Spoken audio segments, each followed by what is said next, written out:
ये हमें वचन से पढ़ना बहुत ज़रूरी है। और आज हम देखेंगे प्रकाशित वाक्य रेवलेशन 6। और यहाँ हमने देखा पहले इंट्रोडक्शन में कि ये जो प्रकाशित रेवलेशन 6 है, प्रकाशित वाक्य 6 है, यहाँ से शुरू होता है क्लेश का प्रारंभ, क्लेश की शुरुआत होती है। तो अगर हम प्रकाशित वाक्य 6 देखें तो आज हमें बाइबल खोलनी पड़ेगी, क्योंकि जितने स्क्रिप्चर उस पर लिखे थे वो इसमें नहीं है। तो आई एम वेरी सॉरी, अगर हो सके तो कभी ज़रूर मैं इसका बता दूंगी।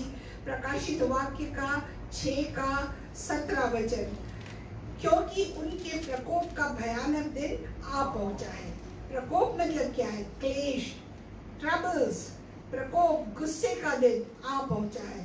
अब कौन ठहर सकता है? तो प्रकाशित वाक्य 6 में इसके विषय में लिखा हुआ है। और ये जो क्लेश का शुरुआत इसमें होती है, ये हम देखेंगे। मैंने पिक्चर्स बनाए थे,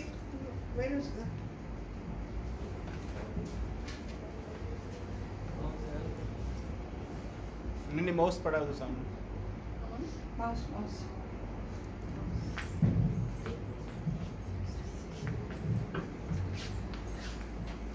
एक दुआ करेंगे। धन्यवाद देते हैं प्यारे पिता। हे प्रभु जी, जो भी रुकावट है आपके वचन को आने के लिए, परम पिता यीशु के सामर्थी नाम से मुझे बांध देते हैं जी। हे परम पिता, अपनी पाक रूह की उपस्थिति में इसे लेके जाइएगा, अपना अभिषेक करिएगा मुझ पर प्यारे पिता।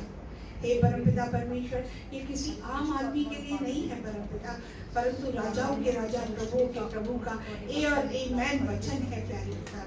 हे प्रभु जी, स्पष्ट शब्दों में, अंडरस्टैंडिंग वाले भाषा में आने दीजिएगा कि हर कोई इसे ग्रहण कर सके। हे परम पिता, हर एक बैठा हुआ व्यक्ति आपके मकसद के अनुसार यहाँ बैठा हुआ संत है प्यारे पिता।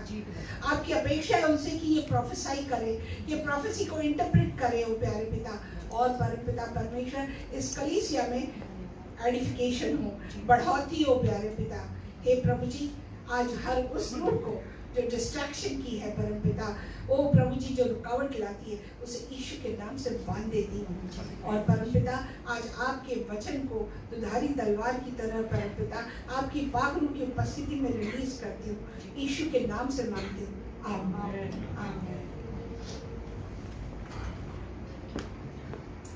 7 मोहरों का खोला जाना इसमें वर्णन है। 7 मोहरें खोली गई है इस पुस्तक में, परंतु जब हम रेवलेशन प्रकाशित वाक्य 6 का अध्ययन करते हैं तो इसमें फिलहाल 6 मोहरें हैं, परंतु 7वीं मोहर, इनका अध्ययन 6 और 7 दोनों में आता है। पर आज हम 6 मोहरों तक देखेंगे। पहली मोहर, फिर मैंने देखा कि मेमने ने उन 7 मोहरों में से एक को खोला, और उन चारों प्राणियों में से एक का गर्जन का सा शब्द सुना आ। ये 4 प्राणियों में से एक का गर्जन सुना आ। 4 प्राणी कौन है इसमें? 4 प्राणियों में से मैंने इसमें पिक्चर बनाया था 4 घोड़ों का। पहली मुहर खुली और आप इस पिक्चर में देख रहे हैं कि 4 घोड़े हैं, 4 रंग के हैं वो। एक है सफेद, एक है काला, एक है लाल और एक है पीला।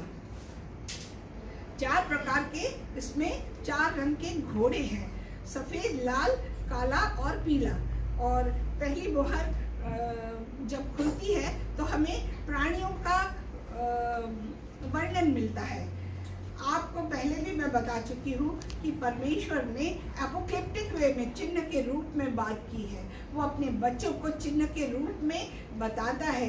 आज जैसे हम ऑडियो विजुअल फीडबैक करते हैं, ठीक वैसा परमेश्वर भी चिन्हों में बात करता है। हालेलुया। तो इसमें 4 घोड़े दिखाए गए हैं।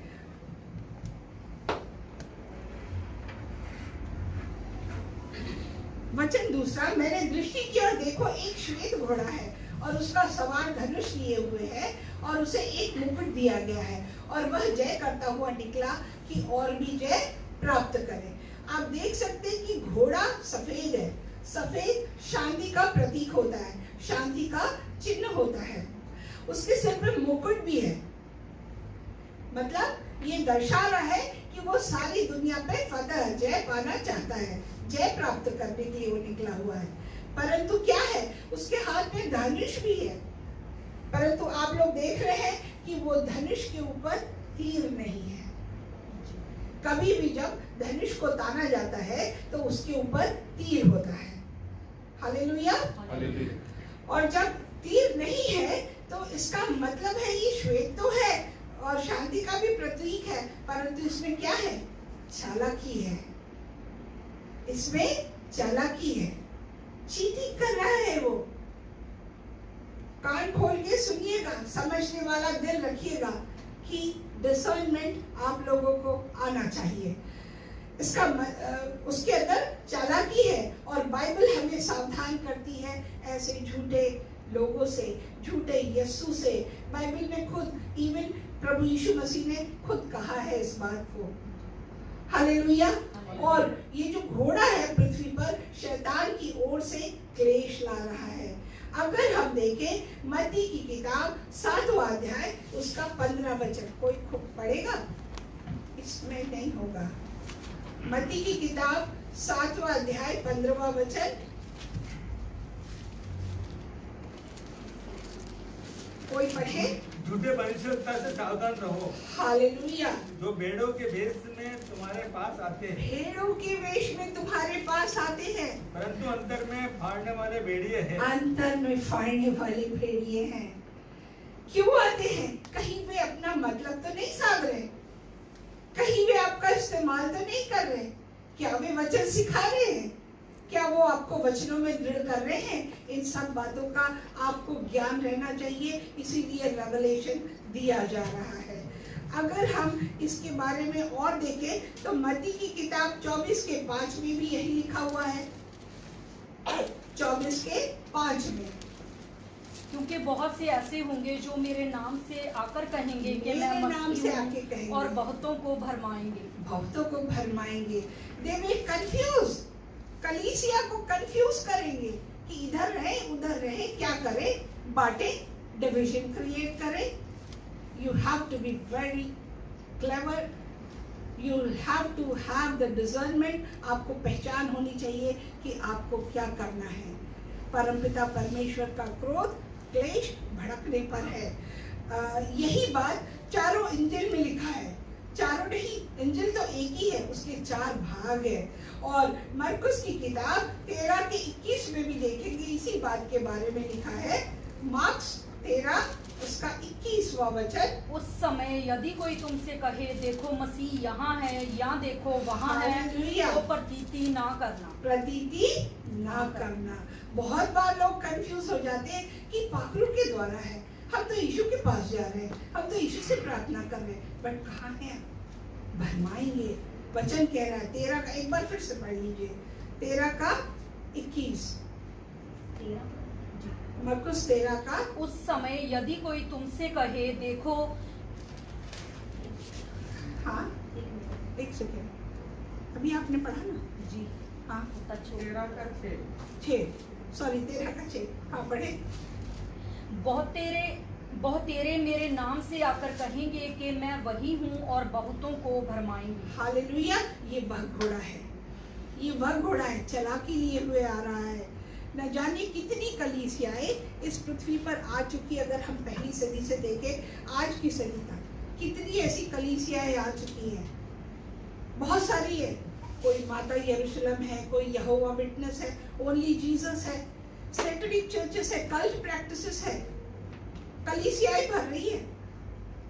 एक दिन डिस्कवरी चैनल पे देखा कि कलीसिया में नेकेड लोग आकर के वर्शिप कर रहे हैं, भटका रहे लोगों को कि हम ऐसे पैदा हुए थे तो ऐसे ही प्रभु की परस्तिश करनी है। वो कभी नहीं चाहता ऐसा करना। जो वचन में लिखा है उसके सामने अदब के साथ हमको आना है, स्वच्छ हृदय से आना है, सच्ची आत्मा के साथ आना है और जब ऐसा होता है तो वो आपके द्वारा की हुई हर प्रश्न का उत्तर भी देता है। उसके नाम से परस्तिश उठती है, रूहें जगती है, रूहें बसती है और उसके सामने समर्पण में आती है। हम देखते हैं कि ऐसे कई काम हो रहे हैं डिफरेंट कलीसियाओं में, अलग अलग बातों को लेकर के, जिसके बारे में मैं आगे जाना नहीं चाहती। डिसेप्शन ला रहा है, वो गुमराह कर रहा है लोगों को। यीशु खुद हमें सावधान करते हैं इस बारे में वचन के द्वारा। लूका की इंजिल 21 अध्याय, लूक 21 उसके 25 to 28 में भी इसके विषय में लिखा हुआ है। प्रकाशित वाक्य इसका 6वां वचन हम पढ़ेंगे। जो लाल रंग का घोड़ा है उसके हाथ में तलवार है। लाल रंग का जो घोड़ा है उसके हाथ में तलवार है।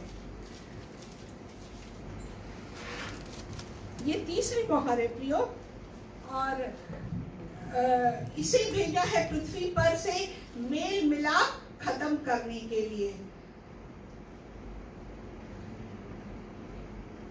दूसरी लाल घोड़े, एक सेकंड, ये है। फिर एक घोड़ा निकला हुआ जो लाल रंग का था, उसके सवार को यह अधिकार दिया गया कि पृथ्वी पर से मेल उठा ले, ताकि लोग एक दूसरे का वध करें, और उसे एक बड़ी तलवार दी गई। ये लाल रंग का घोड़ा यह पृथ्वी पर से मेल उठा रहा है, और जब मेल उठा रहा है तो हम देख रहे हैं कि आजकल हर घर में लड़ाई झगड़े हैं। माता पिता, भाई बहन, सास ससुर, दोस्त में झगड़े हो जाते हैं, और हम देख रहे हैं कि दुनिया में हर छोटी बात के ऊपर कत्ल हो रहा है। न्यूज़ देखें तो सब इसी प्रकार की खबरों से भरा हुआ है। तो ये जो शैतान, ये घोड़ा है लाल रंग का, यह पृथ्वी पर से मेल उठा रहा है। और तो अगर ये जब हो रहा है तो फिर बाकी क्या रह गया?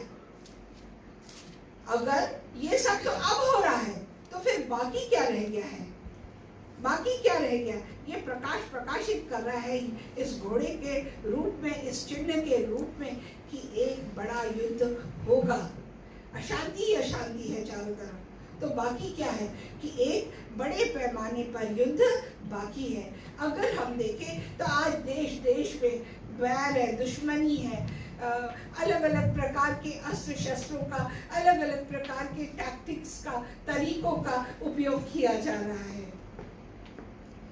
और अल्टीमेटली सारे देश जो है ये आखिर शांति की बातें कर रहे हैं, प्यार की बातें कर रहे हैं, पर अंदर ही अंदर एक नासूर की तरह यह लड़ाई को, युद्ध को भड़का रहे हैं। तो एक बड़े पैमाने का युद्ध बाकी है। यह लाल घोड़ा दर्शाता है, जो उसकी तलवार है उस बात को दिखा रही है। तीसरी मोहर, जब उसने तीसरी मोहर खोली तो मैंने तीसरे प्राणी को यह कहते सुना, आ। मैंने दृष्टि की और देखो एक काला घोड़ा है, और उसके सवार के हाथ में एक तराजू है। इसके हाथ में तराजू है, और ये तराजू क्या कर रहा है? बता रहा है कि यह तौलेगा। किस चीज को तौलेगा? किस चीज को तौलेगा? ये किस बात को तौलेगा? 6 प्रकाशित वाक्य, इसका 6 का 6। सॉरी, मैंने आपको कहा कि वो दूसरा पावर पॉइंट खुला नहीं, तो इस वजह और से। मैंने गोया उन चारों जानदारों के बीच में से ये आवाज आती सुनी, हाँ? कि कहीं दिनार के सेर भर, और जो दिनार के 3 सेर, और तेल और मैं का नुकसान न कर। देख लीजिए, सुनिए कि कह रहा है कि अनाज का नुकसान नहीं करना है। किस किस का? जौ, तेल और दाखरस की हानि ना करना। अगर यह कह रहा है तो फिर किस चीज का अकाल होने वाला है? ये जो घोड़ा है यह तौलेगा, अकाल को दर्शाता है, परंतु किस वस्तु का अकाल है? जब यहाँ पे वचन में लिखा हुआ है जौ, तेल और दाखरस को की हानि ना करना, कि हानि न करना। तो ये क्या बात को दर्शा रहा है, किस बात का अकाल बता रहा है? तो इस घोड़े पर बैठा सवार तराजू में तौलेगा, कष्ट देगा, और अकाल जो होगा वो आत्मिक भोजन का होगा। प्रियो, आत्मिक भोजन का, कि आपके सामने बड़े बड़े सर्मन्स आते हैं, बड़े बड़े वचन बताए जाते हैं, इतने वचन बताए जाते हैं कि वो आपके दिमागों में समाये ना, और अल्टीमेटली आप उसका सिर्फ एक्सट्रैक्ट निकालते हो कि आपको आशीष चाहिए, धन चाहिए, बरकत चाहिए, पर वो देने वाला नहीं चाहिए। आपको डिसर्नमेंट रखना है। खुदावंद हमें आगाह कर रहा है कि हमें इस तरह से देखना है। सच्चा वचन नहीं मिलेगा। परमेश्वर का वचन सत्य है और वो सत्य वचन ही नहीं मिलेगा। तो हम देखेंगे आमोस की किताब 8वां अध्याय उसका 11वां वचन। आमोस की किताब जो खोल ले, निकाल ले, वो पढ़ ले, थोड़ा अच्छा रहेगा। 8वां का 11वां वचन। खुदावंद खुदा फरमाता है, देखो वो दिन आते हैं कि मैं उस मुल्क में कहत डालूंगा, न पानी की प्यास और न रोटी का कहत, बल्कि खुदावंद का कलाम सुनने वालों का। कलाम सुनने वालों का भूख प्यास नहीं रहेगी, कलाम की प्यास रहेगी। क्योंकि कितना खाते हैं लोग, कितना, फिर भी भूख नहीं मिटती, फिर भी मन में कहीं उदासी है, कहीं निराशा है, कहीं एक चाह है कि खुदावंद आकर के उस गैप को भर दे। उसकी प्यास रहेगी, उसके वचन की प्यास रहेगी, उसके वचन की भूख रहेगी, क्योंकि यह आत्मिक अकाल लाएगा। और इसीलिए वचन कहता है कि इस वचन को अपने दिल में दृढ़ कर लीजिए, क्योंकि अंत दिनों में यह होने वाला है कि हमारे हाथों में ये नहीं रहेगी। आज ही देख लीजिए कि लोग आते हैं कलीसिया में, पर उनके हाथों में वचन नहीं होता। बाइबल की जगह मोबाइल होता है, जो आधा डिस्ट्रैक्शन होता है। आप क्या, हम भी ऐसा कर लेते हैं। खुदावंद रोकता है हमें अपनी रूह के द्वारा कि तुम कहाँ जा रहे हो, व्हाट्सएप देख रहे हो कि मेरा वचन देख रहे हो। इमीडिएट उसमें कुछ ना कुछ पॉपअप होता है, आ जाता है, और न चाहते हुए भी अनजाने में आप वहां चले जाते हैं। इसीलिए वचन कहता है कि आत्मा तो चाहता है पर जिस्म, शरीर कमजोर है। हालेलुया। तो हमें वह ध्यान रखना है। आजकल कैसा हो गया है कि वो लोगों को बुलाया जाता है कन्वेंशन के लिए या सभाओं के लिए या वचन सुनाने के लिए, जो सिर्फ आपको आशीष की बातें कर दे। पहले से तय होता है, ऐसे लोगों को बुलाओ जो पब्लिक को खुश कर दे। कैसे खुश कर दे? Same health, wealth and blessings, धन, दौलत और आशीषें, इससे आपको भर दे। तो सच्चे प्रचारक को स्थान ही नहीं मिलता, कोई उसको बुलाता ही नहीं है। क्यों? क्योंकि लोग पॉपुलैरिटी चाहते हैं, अपना नाम चाहते हैं, लोगों को भटकाना चाहते हैं। अगर पूरे संसार में देखें तो अंधकार का राज्य हो गया है। देख लीजिए कि कितने मूवीज, पिक्चर्स, एडवर्टाइजमेंट जो टीवी वगैरह पर अनाउंस करते हैं, अलग अलग प्रोडक्ट की प्रसिद्धि करने के लिए, फेमस करने के लिए। आप हर उस चीज में देखें कि सेक्स आ गया है, मूवीज वल्गर हो गई है, ड्रग्स आ गई है। एक दिन ऐसा हुआ कि कुछ कारण से पार्क करने के लिए हम गाड़ी एक दीवार पर गए, हमारे घर के सामने में कि शेड आ जाएगा।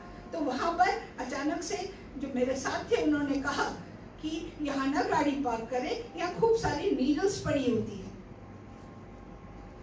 10 साल से उस घर में रह रही, जिसके बारे में मुझे कभी पता नहीं चला। मैंने कहा सही में हमें देखने तो दो।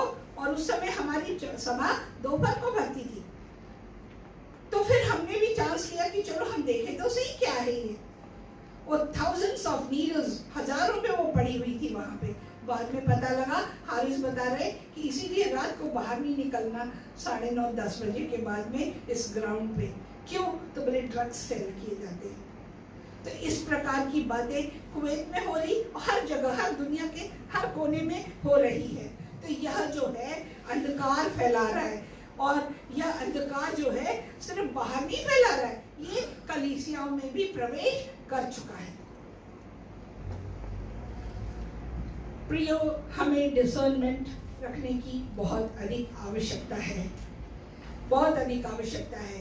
लोग कैसे लोगों को अट्रैक्ट कर रहे हैं, क्लब्स में बुलाएंगे, ये हैप्पी आवर है बोल करके, हैप्पी आवर है बोल करके उसमें उनको ऑफर देते हैं, प्रोमो है, तंजिलात चल रहा है कि आप आओ, इतने बजे आओगे तो आपको शराब मिल जाएगी।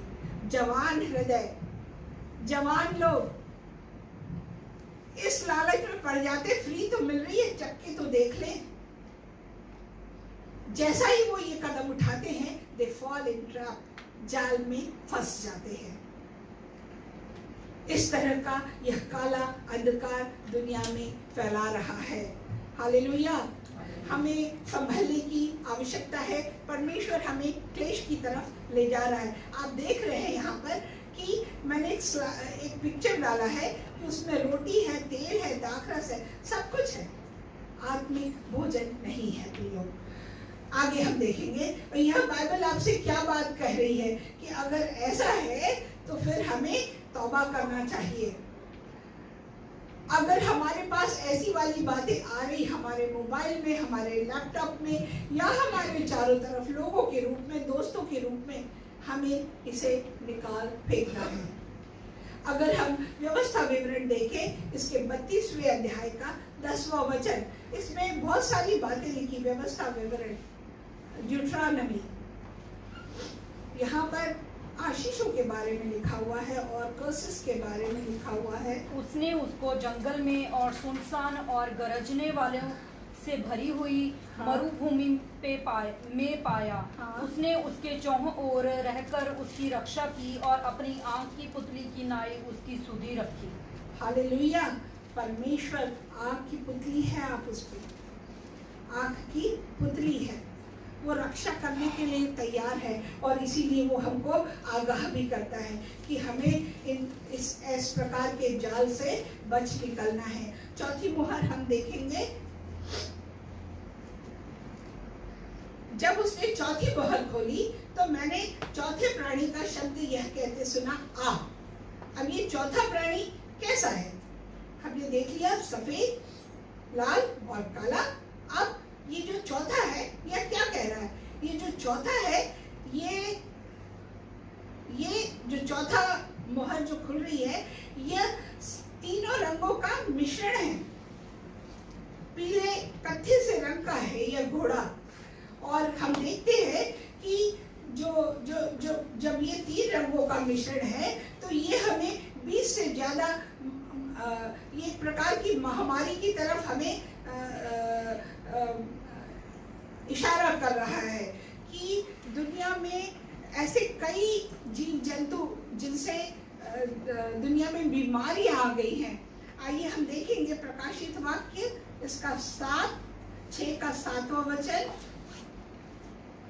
6 का 7वां, क्योंकि प्रकाशित वाक्य है। और जब उसने चौथी मोहर खोली तो मैंने चौथी प्राणी का यह शब्द कहते सुना कि आ। 7वां वचन है, 7वां वचन है। मैंने दृष्टि की और देखो एक पीला सा घोड़ा, 8वां वचन, और उसके सवार का नाम मृत्यु है और अधोलोक उसके पीछे पीछे है। इसका नाम है मृत्यु। और कौन है? अधोलोक। अधोलोक मतलब शैतानी गड्ढा है, नरक है। हालेलुया। और वो उसके पीछे पीछे, उन्हें पृथ्वी की 1/4 पर यह अधिकार दिया गया कि तलवार, अकाल और मरी और पृथ्वी के वन पशुओं के द्वारा लोगों को मार डाले। पृथ्वी के वन पशुओं के द्वारा। अभी हम देखते हैं आज के समय में कोरोना कैसे हुआ, चाइना से हुआ। सब है लोग बोलते, एक बैट से, एक वायरस से कितना कहर छा दिया उसने। दुनिया की सारी राजशाहियां हिल गई, सारी ताकतें हिल गई, कोई कुछ न कर सका। 5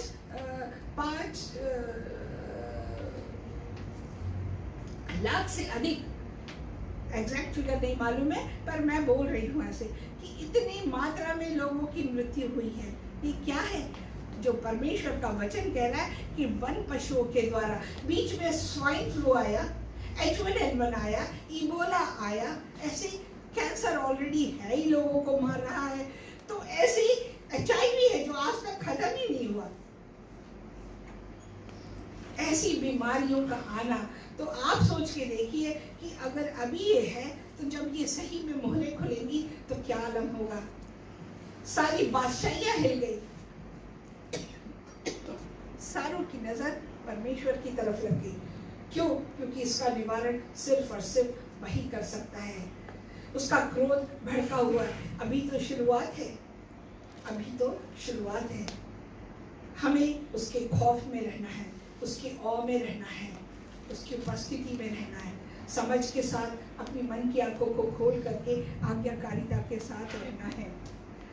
आगे देखेंगे हम इसके विषय में। मत्ती की किताब 24वें अध्याय में भी लिखा हुआ है, अभी हम उसकी तरफ नहीं जाएंगे। 5वीं मोहर 6वें अध्याय का 9वां वचन। जब उसने 5वीं मोहर खोली तो मैंने वेदी के नीचे उनके प्राणों को देखा जो परमेश्वर के वचन के कारण, उस गवाही के कारण जो उन्होंने दी थी, वध किए गए। हालेलुया। ये वो लोग हैं, वो सॉरी ये स्लाइड मैंने आपको लिए डाली थी, ये पीले घोड़े के विषय में है, और जो डिफरेंट उसमें एक कोरोना के वायरस की भी पिक्चर हमने डाली थी जो आपको समझ में आएगी। और ये हम पढ़ रहे हैं 9वां वचन, 5वीं मोहर जो खुल रही है, क्योंकि ओरिजिनल जो उसकी पावर पॉइंट था वो नहीं है, उसके कारण ये थोड़ा सा कंफ्यूजन है। तो 9वां वचन, जब उसने 5वीं मोहर खोली तो मैंने वेदी के नीचे उनके प्राणों को देखा जो परमेश्वर के वचन के कारण और उस गवाही के कारण जो उन्होंने दी थी, वध किए गए। ये वे सच्चे मसीह हैं जो सही मायने में परमेश्वर का कार्य कर रहे हैं, सही मायने में वचन फैला रहे हैं, सही मायने में लोगों को परमेश्वर के वचन का सत्य बता करके बपतिस्मा दे रहे हैं, ना कि गुमराह करके। वचन कहता है कि जब आपको समझ है तभी बपतिस्मा लिया जाए। कई बार कई जगहों पर ऐसा हो रहा है कि मनुष्य तैयार है या नहीं है, पानी दिखा भी दे डालो बपतिस्मा, उसको समझ है या नहीं है दे डालो बपतिस्मा, बस एक नाम लिख जाए, एडिफिकेशन हो जाए, और परिणाम सारी मसीहत को लोग लानत दे रहे हैं कि जबरदस्ती बदला जाता है। सच्चे मसीह जो मसीह के लिए अपनी जान तक कुर्बान करने के लिए तैयार होते हैं, हर हाल में उसके वचन को फैलाने के लिए तत्पर होते हैं, तब वो ये नहीं देखते कि उन्हें क्या फायदा होगा। हम देखते हैं कि अफ्रीका में एक पासबान को जिंदा जला दिया गया, और ऐसे कई जगहों में हुआ, इंडिया में हुआ, पाकिस्तान में हुआ होगा। यहाँ पर हम सुनते थे कि वो गला काट रहे मसीहियों का पिक्चर देख के नहीं होता था, जब वो न्यूज़ में डालते थे कि उनको लिटा के ऐसा गला काट रहे जैसा कि बकरे को ज़बा करते हो, इस तरह से इतनी टॉर्चरस मौत दी गई। आज भी कई जो सच्चे मसीह हैं जिन्होंने मन से खुदा के वचन का प्रचार किया, प्रसार किया, आज कैद में पड़े हैं। तो यीशु के लिए जो उनको तड़प मिली है, और वचन कहता है कि ये जो तड़प मिली है, जब मसीह में वो शहीद होते हैं तो अगले पल वो खुशी में बदल जाता है। और यहाँ पर वही बताया गया है कि जो उसके वेदी के जो नीचे हैं, वो ये सच्चे मसीह जिन्होंने उसके नाम की खातिर अपने प्राण दिए हैं। हालेलुया। अब हम प्रकाशित वाक्य पढ़ेंगे 6 का 10 और 11, 10 से लेकर 11 तक पढ़ेंगे हम। उन्होंने बड़े शब्द से पुकार कर कहा, हे स्वामी, हे पवित्र और सत्य, तू कब तक न्याय ना करेगा और पृथ्वी के रहने वालों से हमारे लहू का बदला कब तक ना लेगा। हालेलुया। आप इससे कुछ समझ रहे हैं? जो मुझे समझ में आया वो मैं आपको बताती हूँ कि खुदा ने मेरे दिल में डाला कि ये जो शहीद लोग हैं, इनको 2 प्रकार की शक्तियां हैं इनके पास में। ये देख सकते हैं वहां से हमें, जो आज मसीह का काम कर रहे हैं, ये लोग उस बात को देख सकते हैं। और दूसरा, ये प्रार्थना कर रहे, मध्यस्थी कर रहे कि कब तक लहू का बदला नहीं लेंगे पिता, कब आपके नाम के लिए जो शहीद हुए हैं, कब तक उनको न्याय नहीं मिलेगा?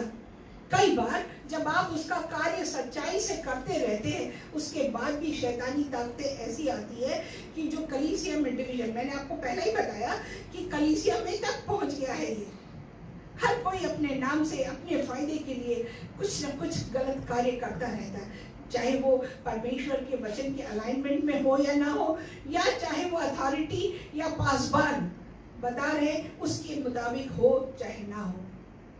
You have to have the discernment। 10 और 11 पढ़ेंगे, 10वां भी मैंने पढ़ा, अब 11वां पढ़ेंगे कि उनमें से हर एक को एक श्वेत वस्त्र दिया गया और उनसे कहा गया कि और थोड़ी देर तक विश्राम करो, जब तक कि तुम्हारे संगी दास और भाई जो तुम्हारे समान वध होने वाले हैं उनकी भी गिनती पूरी ना हो ले। हालेलुया। हमारे परमेश्वर ने सब कुछ हर एक के जीवन के लिए पहले से निश्चित कर रखा है, तय कर रखा है। उसे पता है हम चाहे कितना भी एक प्रचार कर ले कि जो मसीह यीशु में है वो जीवन की जिंदगी है, उन्हें कष्ट नहीं होगा। गलत है, ये कष्ट होगा। तभी यीशु मसीह जानते हैं कि इस प्रकार का कार्य होगा। उन्हें श्वेत वस्त्र दिया गया है, पाक कहा गया है, होली कहा गया है, और परमेश्वर उनसे बातें कर रहा है। वो बातें करने की क्षमता रखते हैं। बातें कर रहा है कि विश्राम करो जब तक तुम्हारे संगी दास, मतलब अभी और भी लोग बाकी है अंत समय तक, जब तक का ये पूरा क्लेश आएगा। सॉरी। तो आप देख सकते हैं कि इस पिक्चर में मैंने उसको अरेंज किया था दिखाने के लिए, दूसरे पावर पॉइंट में नहीं आ पाया, परंतु ये श्वेत वस्त्र पहने हुए, उनकी आंखें परमेश्वर की तरफ लगी हुई है, वेदी के नीचे है। ये सिर्फ आपको एक्सप्लेन करने के लिए है, ये नहीं कि ऐसा ही है करके, परंतु जो वचन बता रहा है उसके अनुसार अगर उसकी कल्पना की जाए, बनाया जाए, तो ये नजर आता है कि वे प्रार्थना कर रहे हैं और परमेश्वर उनसे बात कर रहा है कि थोड़ी देर और इंतजार करो, क्लेश का समय आने वाला है, शुरू हो चुका है और अधिक तेजी से बढ़ेगा वो, और समय पूरा होते, क्योंकि वह हर चीज अपने समय में सुंदर करता है।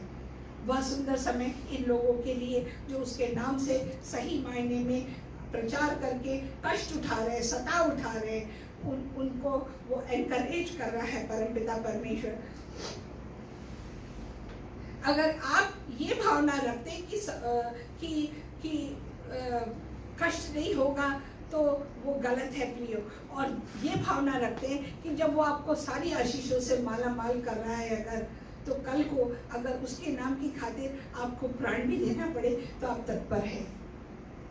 कई बार जब प्राण देने की बात आई तो नहीं, मेरी जान मुझे प्यारी है, पीछे हट जाते हैं। ऐसा होता है प्रियो। जब मैं छत्तीसगढ़ गई थी और वहां पर प्रचार करके हम आ ही रहे थे, प्रचार करके हम उस रास्ते से गुजरे, आधे घंटे बाद न्यूज आई कि वहां पर एक बस को आतंकवादियों ने जला दिया। कारण क्या था?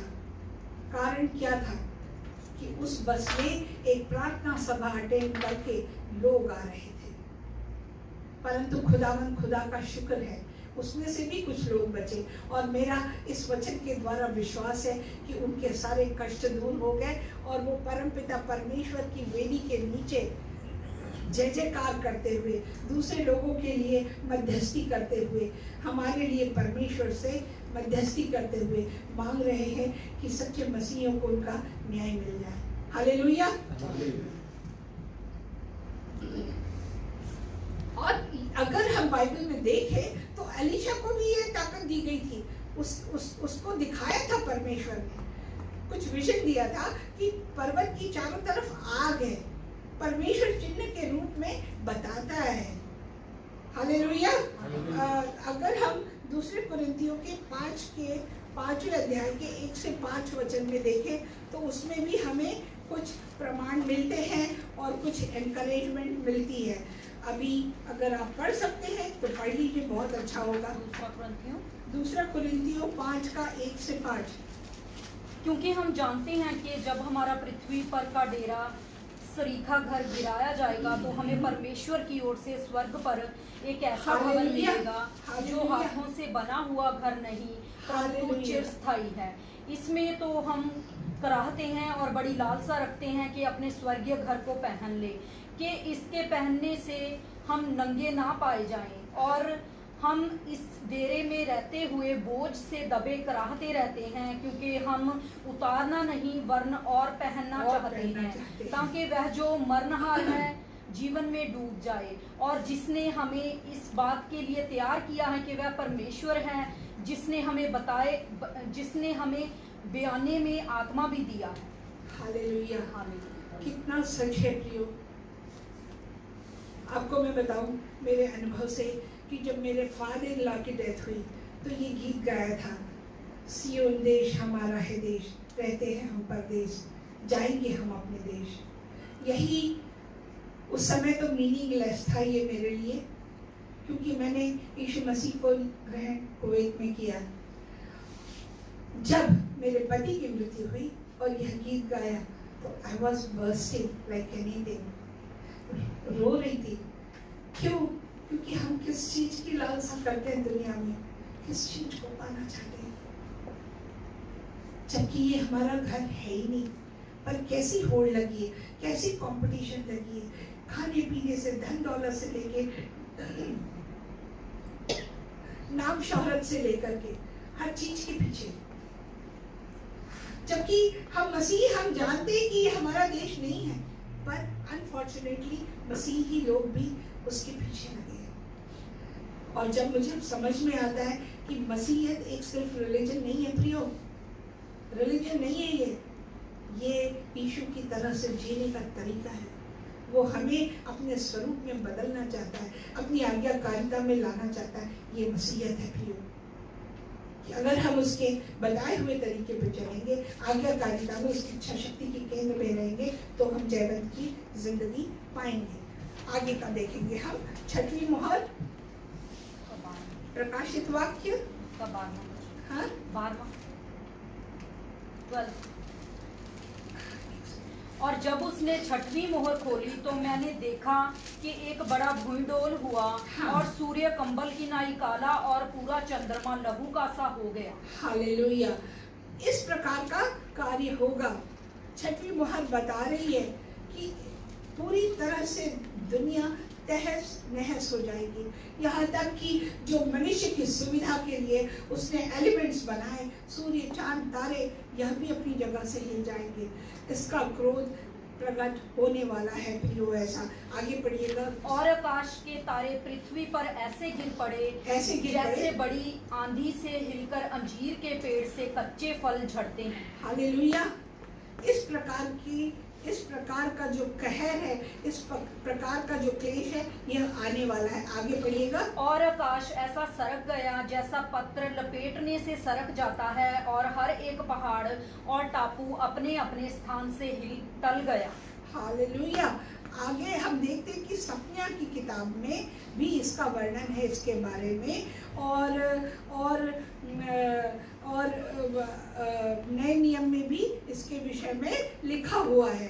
आगे देखेंगे।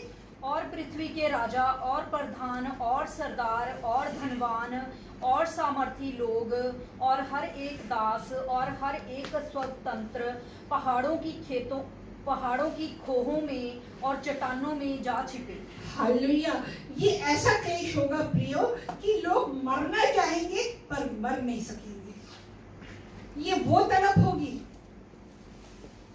वचन में लिखा हुआ है, शब्द क्लियरली लिखा हुआ है इस प्रकार से कि ये समय आने वाला है, ऐसा क्लेश आने वाला है। आगे।